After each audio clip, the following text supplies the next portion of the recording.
এই নিয়মের প্রেক্ষিতে ভোক্তা অধিকার সংরক্ষণ আইন 2009 এর 45 ধারা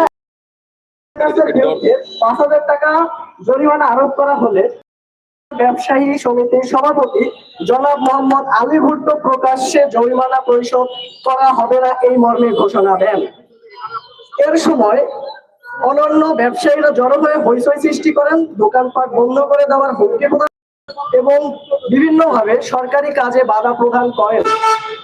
পরিস্থিতি শান্ত রাখতে আলোচনার প্রস্তাব প্রত্যাখ্যান করে তিনি পরিস্থিতি আরো উত্তপ্ত করার চেষ্টা করেন, যা আইন শৃঙ্খলা পরিস্থিতি ও ভোক্তা সংরক্ষণের জন্য গুরুতর উদ্বেগজনক।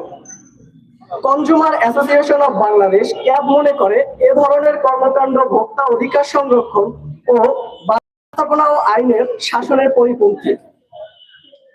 সরকার দায়িত্ব পালনে বাধা প্রদান এবং শাস্তিযোগ্য অপরাধ এবং এই বিষয়ে দৃষ্টান্তমূলক শাস্তি ব্যবহার করা না হলে ভবিষ্যতে এ ধরনের অনিয়ম বিশৃঙ্খলা আরো বৃদ্ধির আশঙ্কা করা হচ্ছে।